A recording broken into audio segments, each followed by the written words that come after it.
record. So our first guest is Dr. Emmett Shaffer. He likes to go by Dr. E. So if you guys are wanting to talk to him, that'd be great. He's a licensed professional counselor and founder and of the Parent Pilot. Is that right? The Parent Pilot. Dr. E is passionate about all things parenting, and through communication, patience, and respect, which he calls CPR, families are strengthened and children grow developmentally and academically. Dr. E has served the parent, education, and mental health communities for more than 20 years.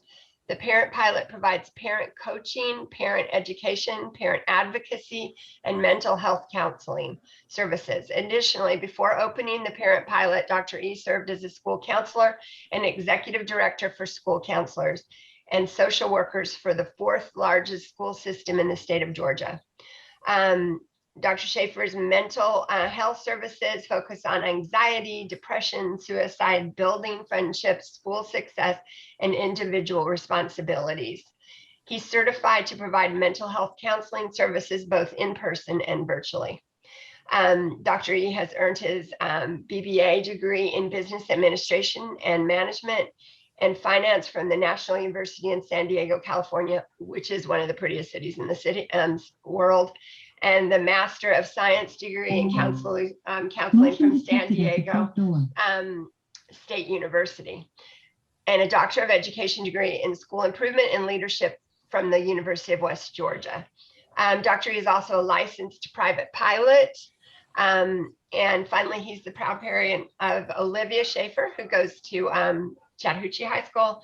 And she, as I said, she was one of our student ambassadors, and she will be graduating the student leadership class of 2021. So with that, I'm going to turn it over to Dr. Shaffer. Thank you, Ms. Sanders. And I want to make sure that I'm sharing my screen, but I don't see it on. Yeah, we've got your screen, and now we don't have you anymore. Now I don't see your screen. I did see your screen, but now I don't. How about now? Don't know what you did. Now I see okay, you, see me, but I you don't see my. Yeah. Okay, let me see. Let's see if I can do this again. There. There? Yeah, okay. We got it. Okay, but I don't see my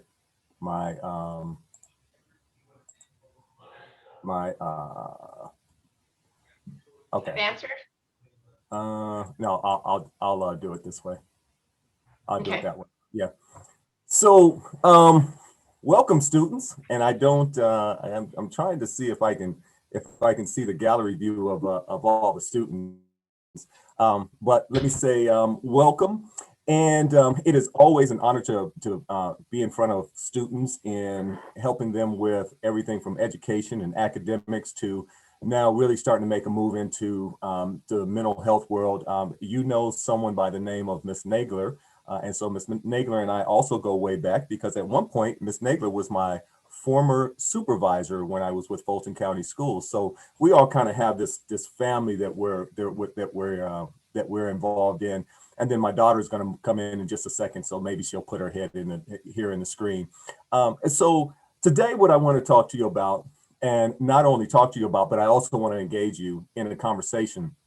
And really, at your age now in high school, it's more about engaging you in a conversation than it is for me to be up on a stage telling you things, right? And so the same thing that I tell my daughter who's a junior at Chattahoochee, it's now time to start moving the mantle to having you start to take responsibility, which is what this program is about, and really so we can start to hear your voice, which is so vital and so very important.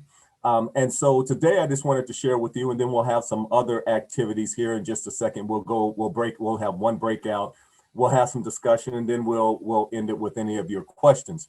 So I always like to start with a little bit about me. And so as you can see on the screen, I want to make sure that you can see this. I don't know what's going on here. Can you see that where it says Dr. Shaffer and it says Doctor of Education, licensed therapist and all that? Can you see that, Ms. Sanders? Yes, yeah. Okay.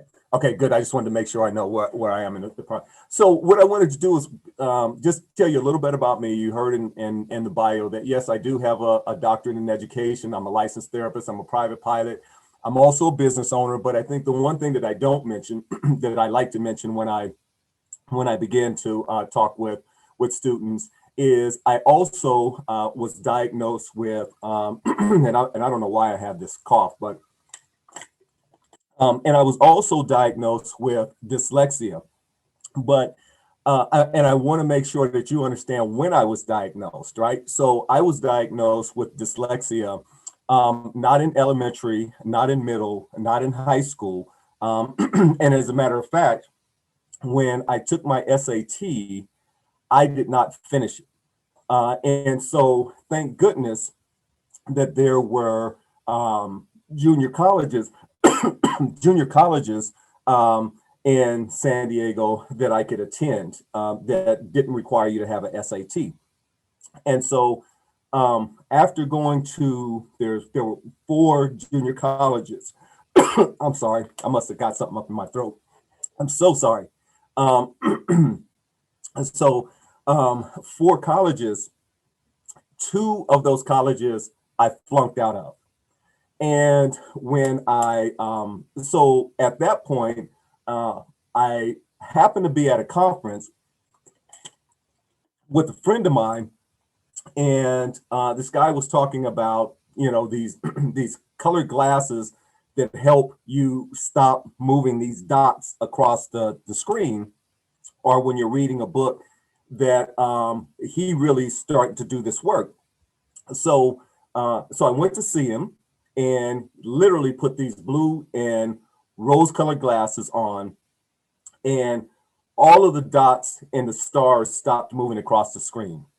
And at that point, he said, one of the things you might want to do is go get tested and see, if you have something called dyslexia. And that was way, way back in the day when there wasn't a lot of studying on that. But because this guy knew and this doctor knew about this, so I went, got tested, and found out that I did have dyslexia. And so that really started my journey around really trying to figure out what do I need to do to ensure that I have this difficulty, but what is it that I need to do? What solution do I need to have to be successful? So first of all, of course, and we'll talk about this in just a second, I was angry, right? I was angry because, it was so hard for me to read. My peers were moving on. They were starting to become juniors and seniors in college, and I was still struggling trying to figure out how to finish my first 2 years of college. So I say that to you, and I say that to impress upon you that if there's anyone that is listening today, that if there's any kinds of things that you're dealing with, there is a solution. The solution, though, starts with you being active in that search to figure out that solution that you need to be successful. So I always like to start with that story so that you understand. And I was able to go on and get a doctorate degree, and then also finish one of my childhood dreams of becoming a pilot. And so that's how the parent pilot came together. It's really my 2 passions, one of parenting and the other of flying airplanes. So let's see. Uh, so in your chat box, this is what I'd like you to start off with. What stressed you in 2020, and what continues to stress you in 2021? Put that in the chat box.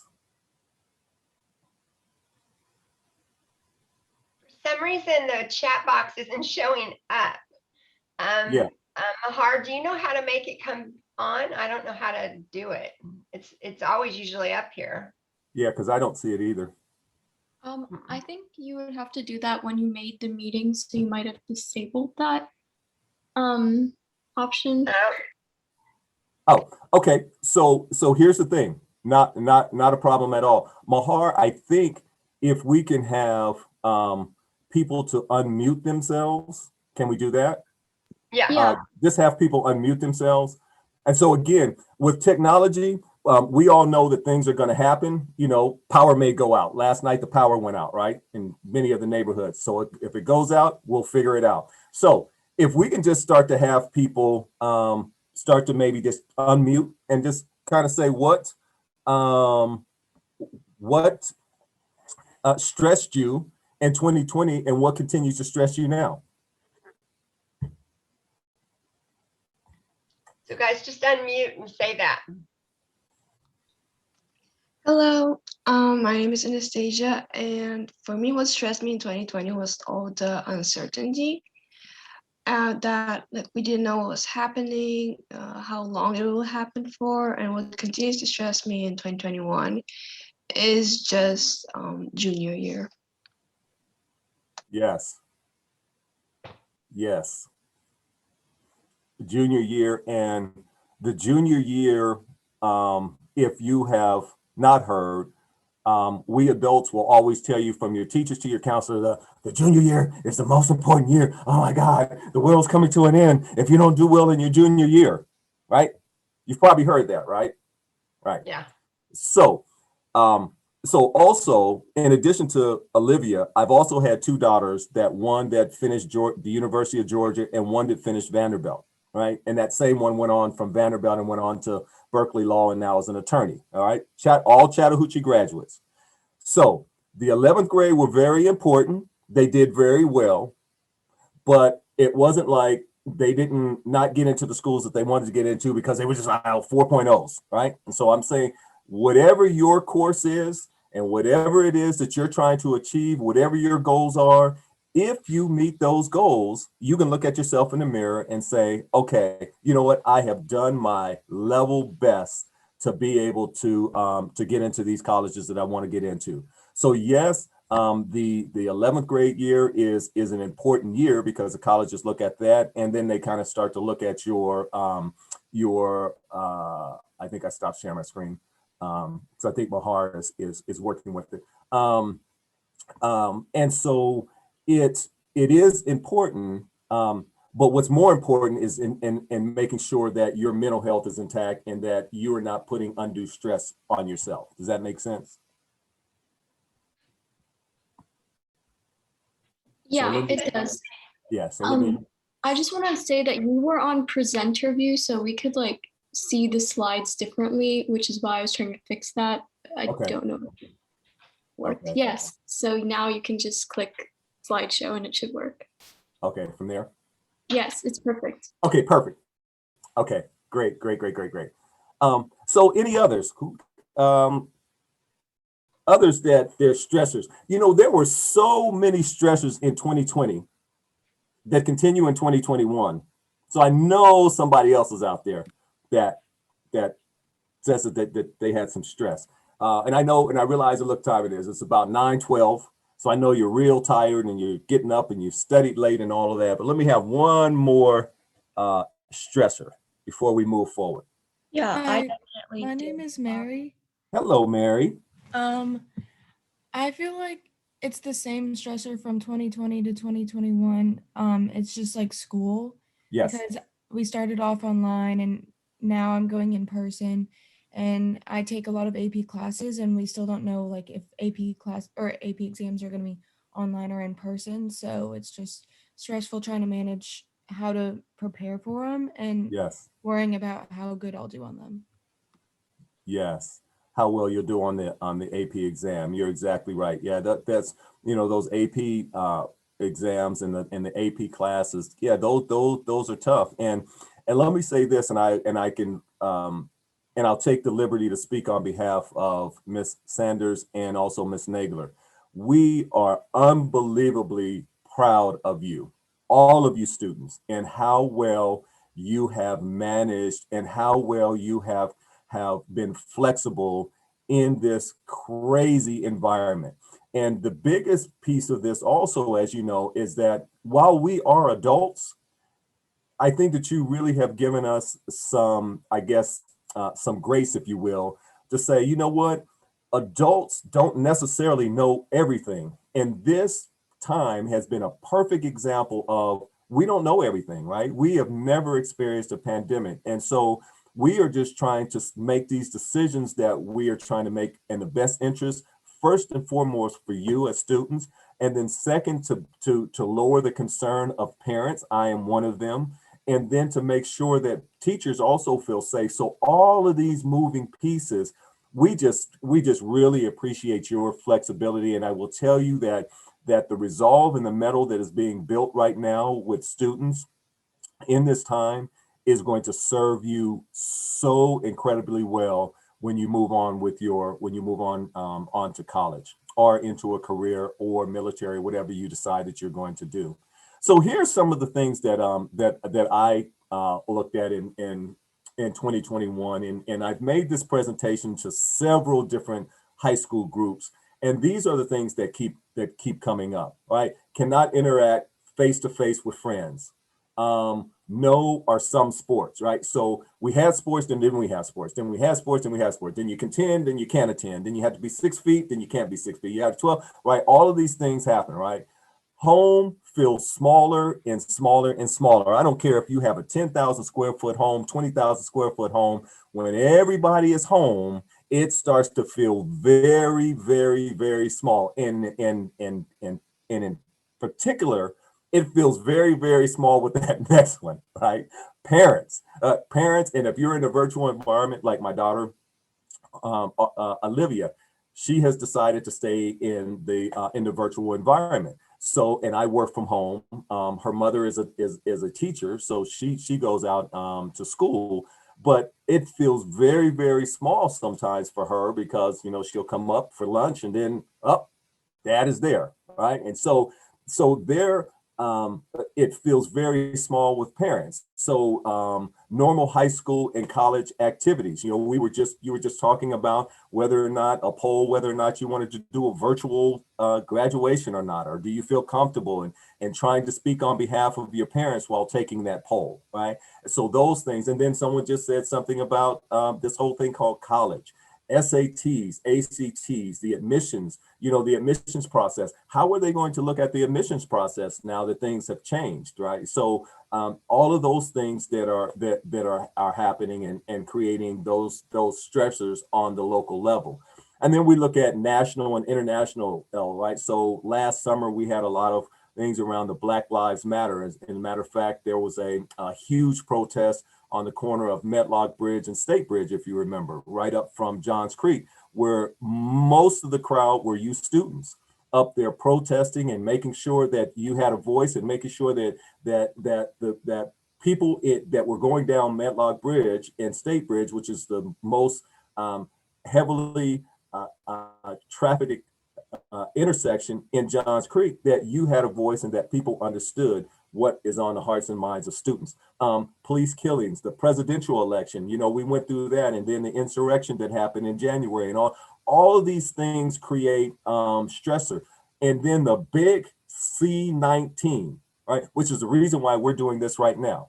COVID-19, and that is international social justice, social unrest. And then earlier in the last year, when Kobe Bryant passed away, that hit a lot of athletes because a lot of athletes looked up to Kobe Bryant. So all of these things have been happening in 2020, and now they're moving into 2021. And so oftentimes when the new year happens and that ball drops, we like to say, hey, we got rid of the old and now we're starting with the new, and we have a new plan and we're moving forward. Unfortunately, COVID-19 didn't allow us to shake all of those things that happened in 2020. And so we still have to bring those forward. And so today, hopefully, we will learn some tips and some strategies to maybe start to cope with that a little bit. So also, and I know we don't have a chat box, so I'll need to have people speak again. So in this question, what comes to mind when you hear the word mental health? What comes to mind? My name is Ananya, and when I hear the word mental health, I think of like happiness and how well people are dealing with just school and other things emotionally. Yes. You know, that is probably the first time that of all the students I've dealt with in this webinar or presentation, that someone has looked at mental health and has defined it in a positive narrative, the way that you did. Because most of the time people will say, you know, I have a problem, or there's anxiety, or there's depression, and all of those things, yeah, are part of mental health. But the way you frame that, in the way that you created the positive narrative around mental health, it really speaks to, it sounds like how you really are taking care of yourself. And so, you know, and I think one of the things that has also helped is now we have this big boom in wellness, right? Wellness, meditation, the Peloton bike that's out now, and all of these different things that we're starting to do now, and a real focus on diet, nutrition, wellness, well-being, mental. And so that is so great to see that you're seeing it from a positive lens and a positive narrative. And it's not to say that other people, and it's no right or wrong answer here. It's not to say that if you see it the other way, that's fine, because many people see it that way, and that's okay. And if you do see it that way, that's some of the things that we're also going to talk about today. So that's that. So thank you for that answer. Is there anyone else that may want to chime into this?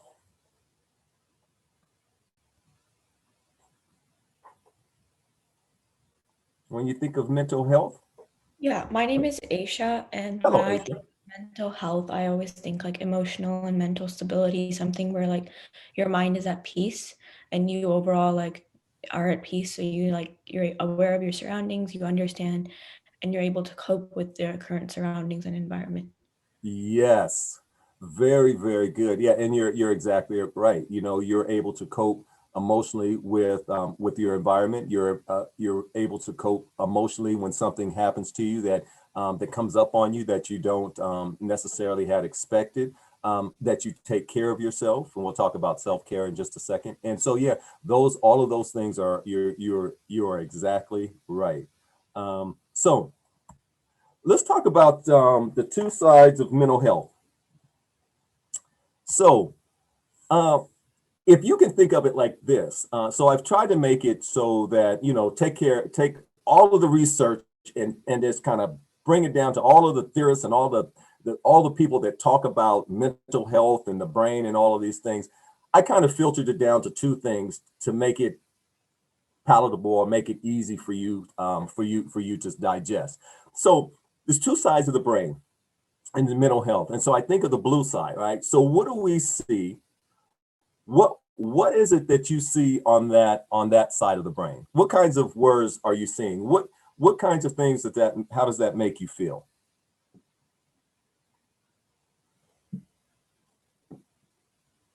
They're all positive. Yes, they're all positive. You're exactly right. They're all positive. So one side of the brain, and I'm not talking about right and left brain, right? So I'm just talking about the so to speak, the mental health brain, right? Because we know there's a left side brain, right? The left side is those things that you're very task oriented, logical, those kinds of things. The right side of the brain is caring, compassion, those kinds of things, right? So from a standpoint of mental health, I'm saying the two sides of mental health, right? Not the two sides of the brain. So the two sides of mental health is really this whole idea of the way the two ones that came in today, and they made a comment about mental health, right? So they were talking on this side. So things are possible, optimism, you know, thinking positively, attitude, you know, psychology, life, good strategies, define all of these things that create positive mental health, right? So when things happen, when we start thinking about, and I share the other side, when we start thinking about, okay, when something comes up on me, what side of the two sides of mental health do I align with? when those things start to happen, right? So, and then the other side of it is, what does this look like? Who can tell me what you think about when you see this side? How does this side of the brain speak to you? Hi, I'm Friana, and this looks really like negative and all crowded and cramped, and it's kind of like overwhelming. Yes, exactly. You're exactly right. And you see the words up there: anxiety, all right, depression, those kinds of things, maybe a lack of coping skills, maybe a lack of a wellness down there, right? So those kinds of things. So when something comes up on us, our brain makes that choice based on how we have taken care of ourselves previously. And I will say this again: when things come up on you, right, depending on how you have aligned yourself to either side of these, how you're going to react is going to be the way that your brain starts to interpret things. And so let me admit that, and let me go back. Not sure why I can't go back.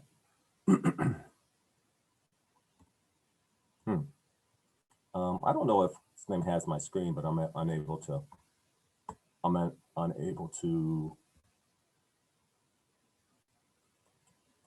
Okay.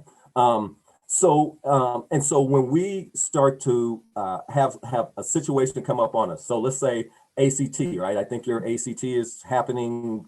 I know at Chattahoochee, I think it's happening on the 31st of March or sometime in that time frame. So that anxiety starts to happen, right? That stress, that I want to do well, I want to do well, I want to do well, right? And so which side of the brain, as you start to think about things that happen to you, and I want all of you right now to do this. I want you all to close your eyes. And I want you all to think about something that is coming up that is very important to you and you really want to do well. Think about how I asked that question, right? Think about that. Now, when you think about that, I want you to take like 10 more seconds, close your eyes and think about something that is coming up that's going to be very important to you and you want to do well. When you now open your eyes and you look at this screen, which one of those sides do you align with when you think about that situation that's coming down the road? Someone share.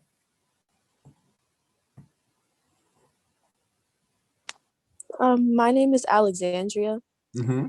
Thank you, Alexandria. No problem.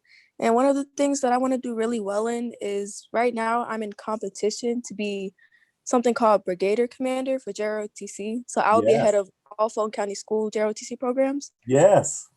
And when I think about it, it's positive because I do feel like I have a good chance. I'm really dedicated in the program, but at the same time, it kind of like stresses me out because I want it so bad that I know I would be really upset if I didn't get it. Right. Very good. And I have a son-in-law actually who went to West Point, so I'm very familiar with what for what you're talking about, to what you're talking about. So you're exactly right. So that is a perfect example, and I'm glad that example came up. So what did we hear in that example? Was she on the blue side, or was she on the orange side? Or was she on both sides? Or was she on neither side? My name is Vanya, and I believe that she seemed to be leaning towards the blue side because she seemed to be viewing herself positively and feeling that she was like geared towards success. Exactly. And you are exactly right. So again, the way that she looked at it and the way that she has created narratives around how she's going to feel about her success is in the blue, is on the blue side.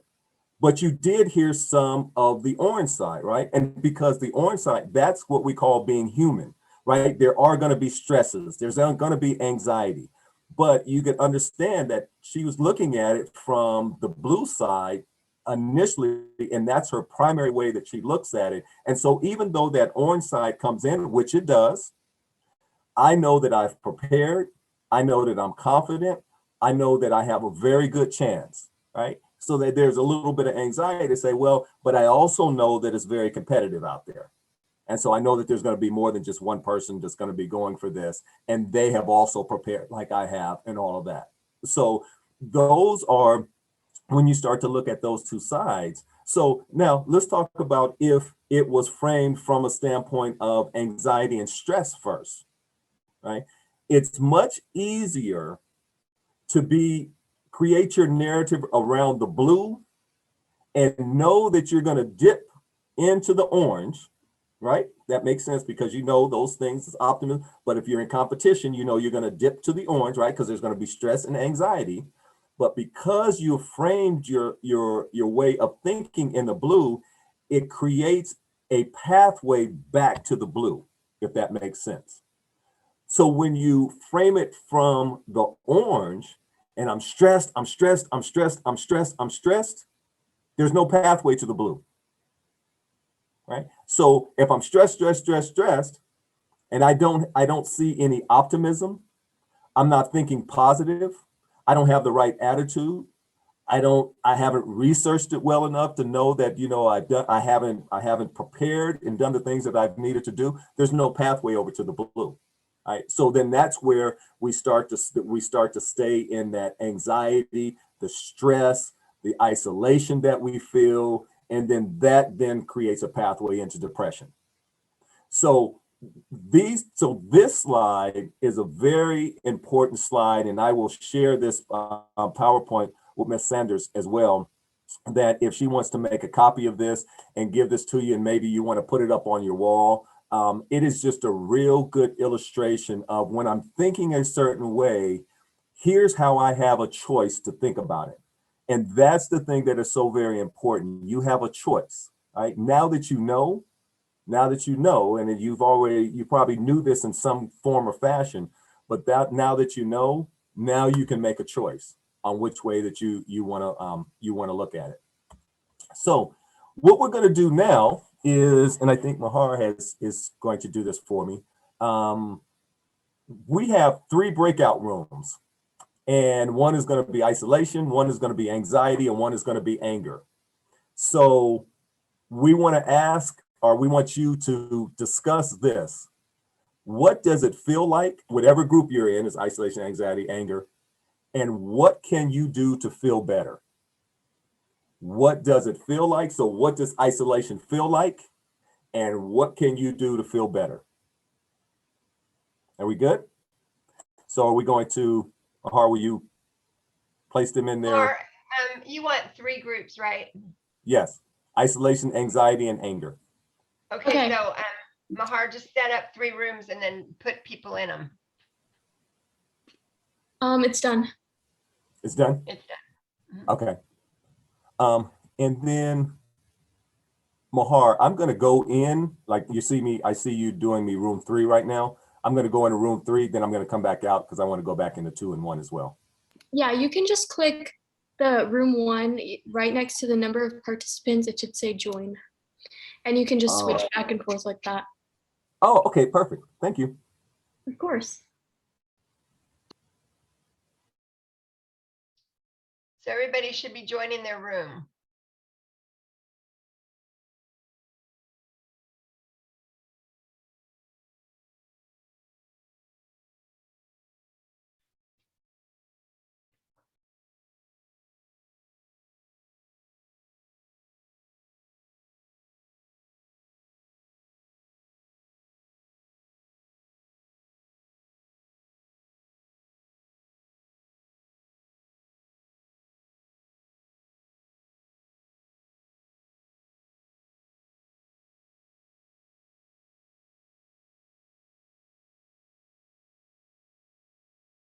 There's a few of you that haven't joined your room yet. Ariane, Eshan, Chloe, Amula, I mess your names up.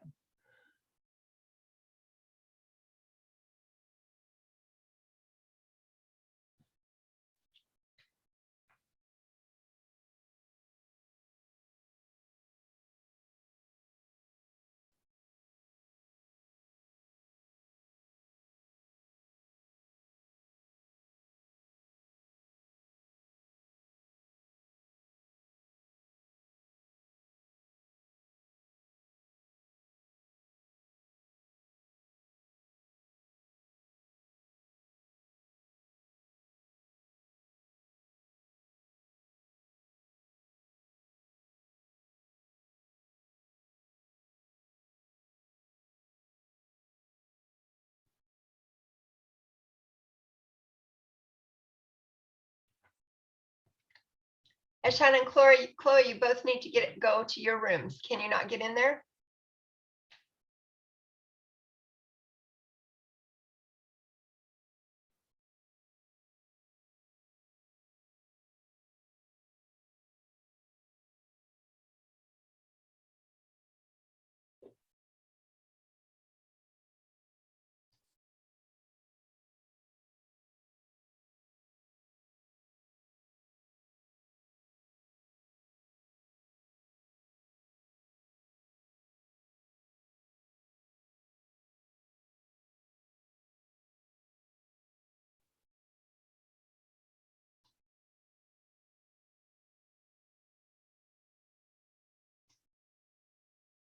I think all you have to do is push, go into the breakout rooms. You just have to, yeah.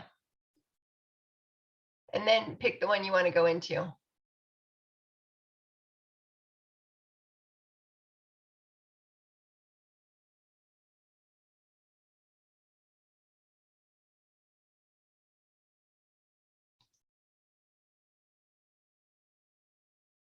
Out or listen to music. And I also have a habit of like just going for a drive, which might not be a good thing, but that's something that usually helps me.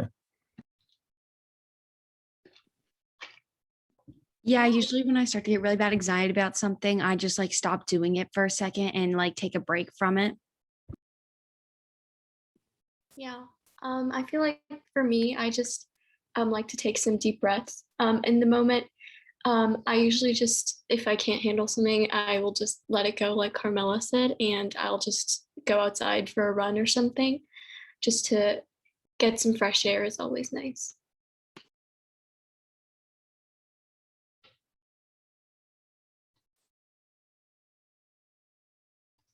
Anyone else? My coping mechanism is probably listening to music.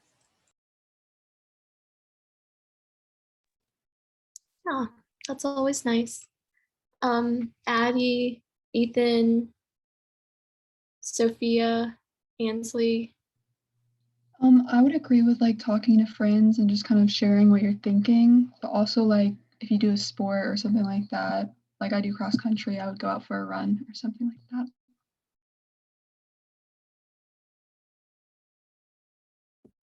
Yeah, if something is like making me feel anxious, I usually try to take my mind off of it by like talking to my friends or going out for a walk or listening to music. I think it's important to take your mind off of it, but also realize that like that's an issue that you're going through. Because for me personally, I just used to act like everything was okay. And it's something I've gotten a lot better at. Just because I used to act like everything was okay and I'll just be like, oh my God, I can do it. It's totally fine. But I feel like recognizing that there is an issue there is one step of on the way to solving it. So like taking a minute to, calm down or just taking some time off of whatever thing that's stressing you out is really nice. Doing something that you like, that makes you happy and feel good, is just something that you can do before you jump back into doing that. I agree that like there's things that you can do to help reduce your anxiety, but I feel like sometimes at the end of the day, nothing is going to completely remove it until whatever's causing that can be solved. Whether that be like test anxiety, for example. Yeah, I think it depends on what exactly you're anxious about. Like if you're anxious about a test, if you're anxious about something else, I think the solution to that anxiety depends on what you're anxious about. So if you're anxious about a test, maybe you study, maybe if you're anxious about something a little worse, then you have to take your mind off of it by maybe listening to music or working out. Yeah, I definitely agree with that because I feel like I used to get really nervous before my violin recitals. And I found that like actually practicing helped with that, like practicing more. But for other issues like which didn't relate to playing the violin, maybe talking to my parents or listening to music was something I did.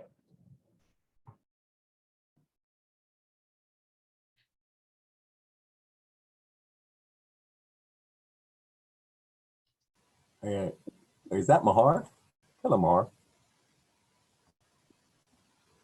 Oh, good. Hello, great. Okay. Now,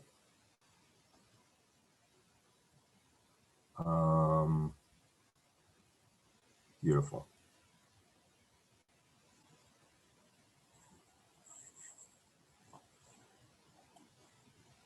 I think everybody's back.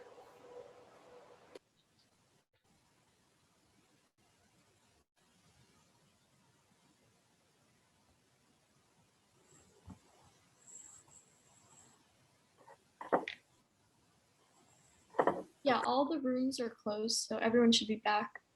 Okay, wonderful. I got a chance to go in every room, and let me, first of all, thank you for participating.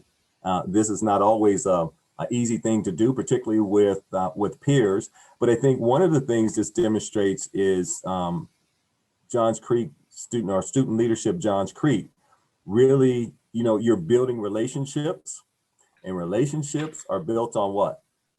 Trust, exactly. So we're building trust today around how do we start to reach out to each other, and how do we start to have this sense of trust, so that particularly in this time, we are able to reach out to people when we may be feeling anxious, or we may be feeling isolated, or we may be feeling angry because maybe a sporting event or an orchestra concert or a chorus concert was canceled, right? And so we practiced and all of a sudden those things were canceled.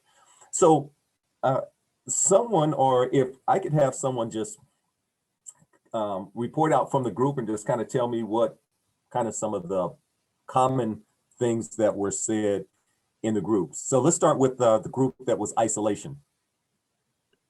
My name is Ananya, and what we talked about how isolation, like especially during quarantine, a lot of us were isolated, and it was kind of like you put walls up and you don't really talk to anyone because maybe you feel like a burden.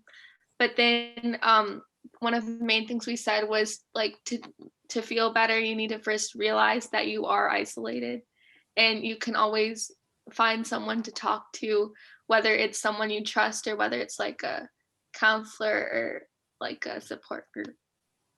Excellent, Ananya. You're exactly right. And all of those things are actually wonderful solutions. And in isolation doesn't necessarily mean that you have to be isolated. Even though we're in this time, right, I still feel connected to you. And I feel more connected to you when we are able to have this engagement, right? When we're able to talk back and forth, and I'm feeling, like, okay, I'm giving something and I'm also getting something. Right? I'm getting that human contact that allows all of us to thrive. So yes, thank you, Ananya, for your for that. The anxiety group. Anybody want to speak up for the anxiety group? We talked a lot about like the strategies that we use when we have anxiety. So we were saying just taking our mind off of it by either like going on a run or going on a drive, or just like doing something else to fill our mind helps to take the anxiety off of what we were doing. Yes. And your name was? Carmela. Carmela. Yes, Carmela. And you're exactly right. And see, I already know that this is already a high achieving group, because you guys already have these strategies. And the interesting thing about this is that you guys are doing this for a reason, but the other part of that is that you have achieved well long before you got to student leadership Johns Creek, right? So you have always had to have these strategies, because you're taking all of these classes, and you're probably trying to do sports, or you're trying to do the orchestra, or you're trying to do chorus, or you're trying to do, any of those things that happen at school. And so that has also served you well when you've made the transition into this COVID, virtual world. And so much of that, and I would say that I feel real good, and that the young people like yourselves are feeling that you have some agency, that you have taken charge of what is it that I need to do to start to feel better, right? And so you have all of these solutions. So you're exactly right, and it's really good to see that you guys have those strategies in place, and you'll see some of the strategies we'll talk about are consistent with what you're talking about in the next couple of slides. So the anger group. Hello, this is Anastasia. Overall, the theme we saw is that anger is very physical and also sensory. So what we said is like channeling that anger towards something else, whether it's working on something else, or again, like physical, journaling down, taking a shower, actually doing something with your mind and body together that helps cope with it. Yes, you are exactly right, and and to your first point, yes, it is physical, right? And it's that connected with that emotion, and we'll see in just a second how we define it. So yes, you are exactly right, and then having some way to cope with it, to get through that piece of it. So let's take a look at this. So how do we define how we feel? How do we define how we feel? All right. So anxiety, right? And you might have heard all kinds of different definitions around this, but these are the definitions that I use. I use these definitions for this presentation, but also in my private practice. These are the definitions that I also use in addition to another book that I have, which is called the DSM-3, which are the DSM-6 now, which is how we look at all kinds of emotional kinds of things, that then we do the counseling, that we make a diagnosis, and then we present a counseling plan to that. So this is the way that I look at anxiety: an intense, excessive, and persistent worry and fear about everyday situations. And here's the interesting thing about anxiety. Anxiety oftentimes is the feeling that something is happening that is not real. Right. So when, I can't remember which one, but we're looking at it was looking at competing for that spot for ROTC. All right. And that whole anxiety, what if I don't get it? Right. That hasn't happened yet. Right. But that creates all that anxiety that we get. Right. And so oftentimes anxiety is brought on by all of these things that we start to spin ourselves out of control, and we worry about this and we're worried about that and that. And then if we take some time, and we'll see in just a second, we start to look at strategies that how do we then decompress when we're in that point of anxiety, when we feel that our heartbeat is beating fast, that we're rapidly breathing, that we're sweating, that we're feeling tired, that we just can't focus, we can't get anything done. What do we do to change what I call change our state? So some of those things that I work with my clients with is changing a state is, you're feeling that way. One of the things you can do is and clap. It's like that, right? If all of you were to do this right now and clap real loud, that changes your state, right? That change, because now what you've done is you now have focused on the hands coming together, the sound that it's making, and then now your state has changed. Same thing with snapping your fingers, right? So changing, learning how then to change your state.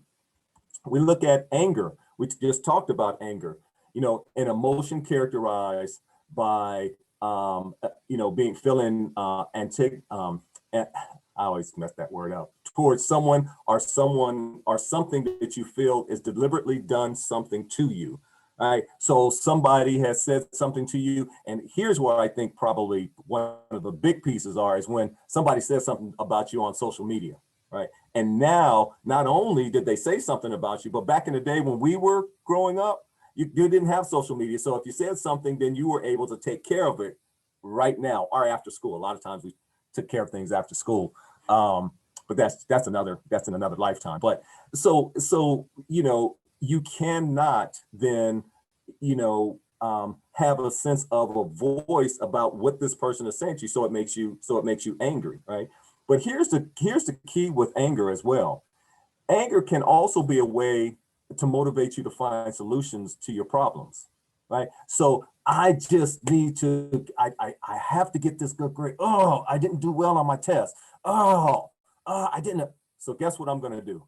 I'm going to contact the teacher, find out what I did wrong, where, some of the mistakes are. Then I'm going to study. Then I'm going to have a study buddy. So now you get angry about maybe not doing well on that test, but then it also helps you to start to look at, how do I now start to look at solutions to get me out of that situation? So anger is one of those things where it's interesting. It also can be a motivator. It's not always a bad thing if you use it to your advantage to help you define how you're going to move forward. Isolation, of course, the experience of being separated.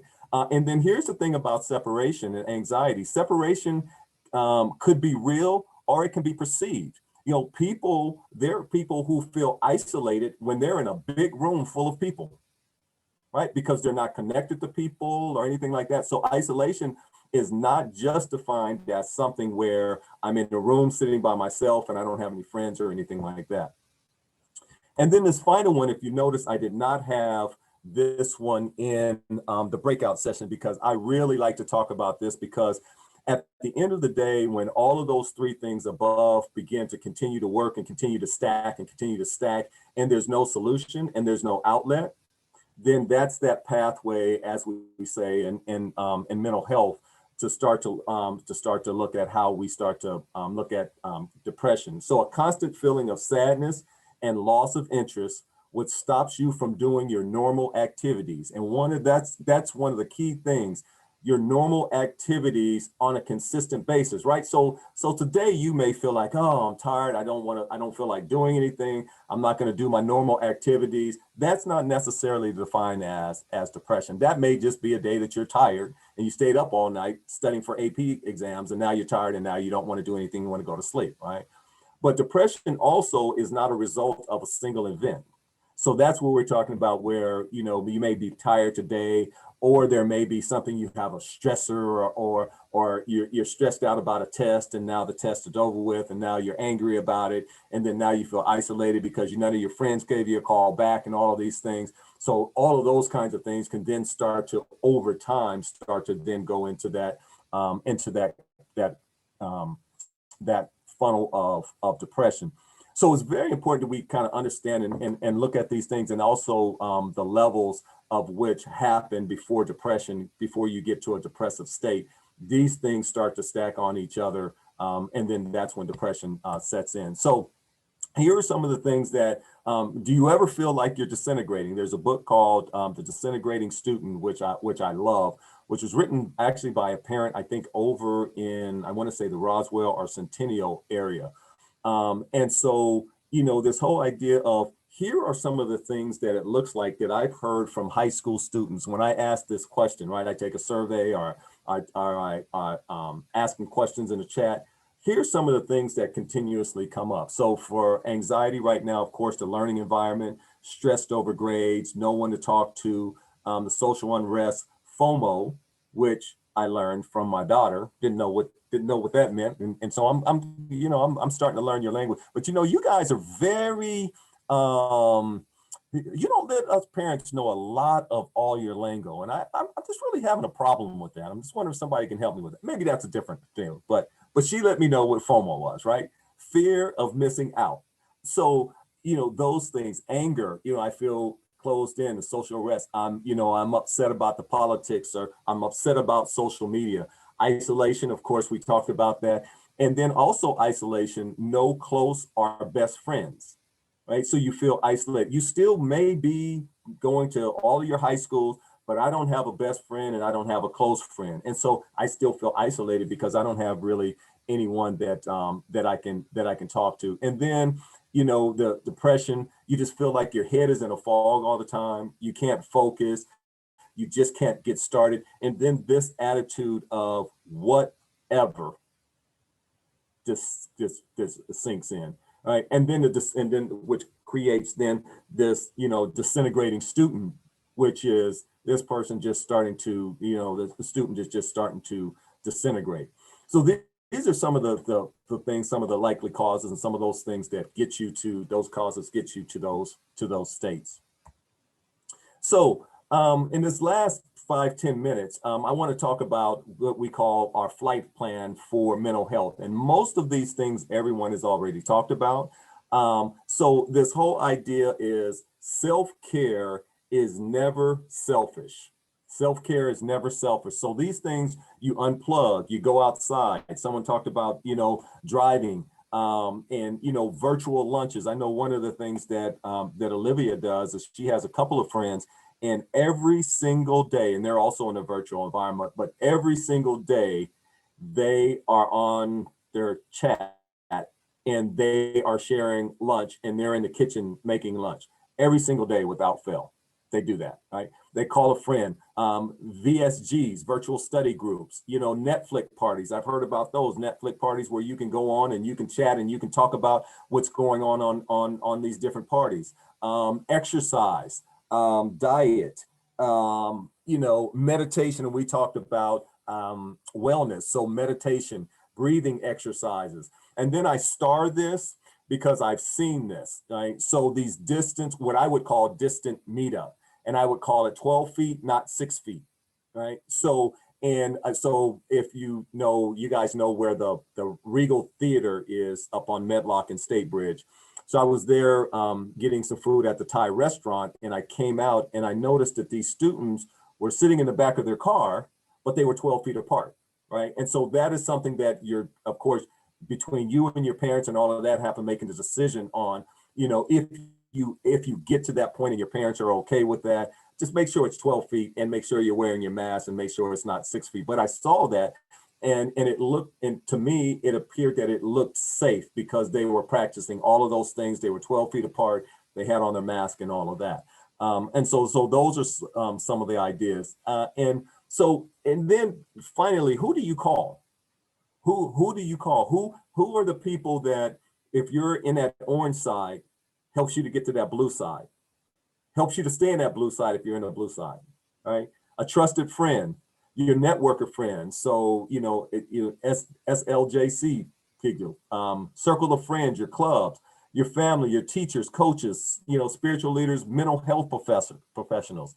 And then finally, what I call KPC, keep parents close. I know that sometimes that we feel that we don't want to share things with our parents don't understand. Our parents are just going to make this what they call a mountain out of a molehill, right? They're going to do all these, they're going to blow these things up. If I start to talk about I'm not feeling good and all of that. And I will be honest with you, that may happen. But I think I would err on the side of making sure that my parents understand how I feel, what's going on with me, because they're going to be the one to make the call to give you the support that you need if it's outside of your friends. So those kinds of things is, and being comfortable with that and having those discussions. Maybe this is a good discussion point where you go and talk to your parents today. Hey, I was talking with Dr. E gave a presentation today, and he was talking about all these mental things and, talked about this relationship that I need to have. Hey, mom and dad, can I have a conversation with you? They may fall off their chair as a parent, but you still, if you take charge of that, then now again, it creates a situation where you start to feel good with being able to talk with people when things come up on you, and because you're comfortable with doing that. So, questions and discussion. Do I have any questions or discussion before we go? And I have a couple more things, one thing in particular that I think you'll be excited about. Any questions or discussion? Don't be silent, guys. Go ahead and ask them questions. Yeah, you have 2 minutes. I mean, we finished right at 9:58. I know, we did good. Wow. Okay, so I'm going to come back. I'll come back to this because see, I always have something for you because I know how you guys do me. You guys will put me on ice. It's okay. I understand. I've been there for 25 years. I'm getting ready to do what Miss Nagler did this year. As a matter of fact, I'm retiring from the school system. So I know you guys have put me on ice, so I'm going to do this. So, Miss Sanders, I am going to give you a $25 gift certificate. Okay, you can tell me where I need to get it from for a student that could answer this question. And so 2 or 3 students answer it, then you just have to put it in a bucket and then just pull a number. So Or I'll just keep it. are you just keeping? I wore, because I'm the parent pilot and I wear blue glasses. So I wore 3 pairs of glasses during this presentation. Which pair of glasses, A, B, or C, did I wear when I talked about the blue and orange side of mental health? And you can just provide that answer to Miss Sanders, and she will let me know, and then I will give you a $25 gift certificate just because you were paying attention. How about that? If you guys know the answer, you can text me. Yep. A, B, or C.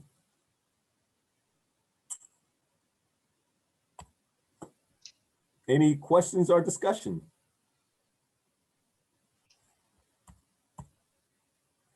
So I want to leave you with self-care is never selfish.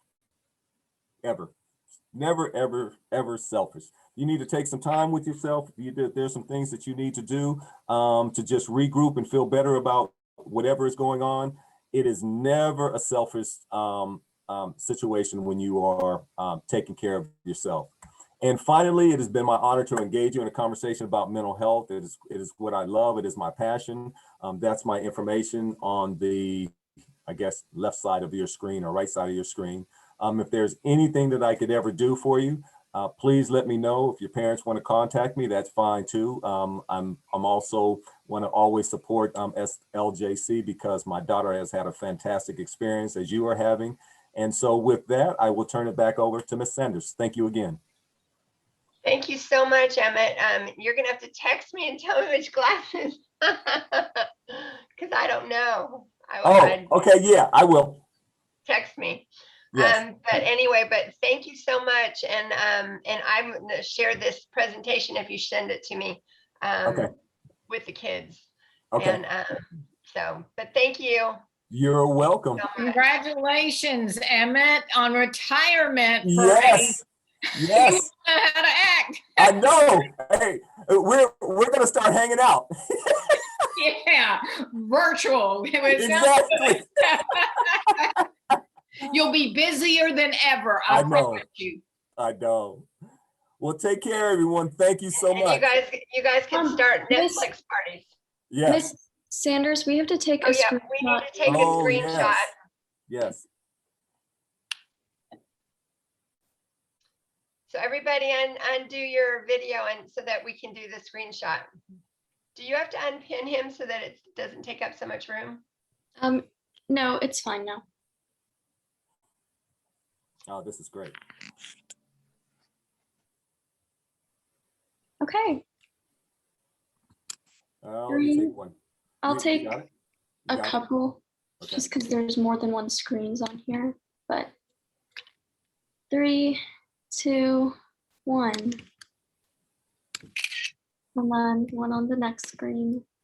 3, 2, 1. Okay, sounds good. Thank you so much, everyone, and good luck for the rest of your school year. Bye-bye. Thanks, and I'll send you that screenshot. Thanks. Okay. Bye-bye. Bye-bye.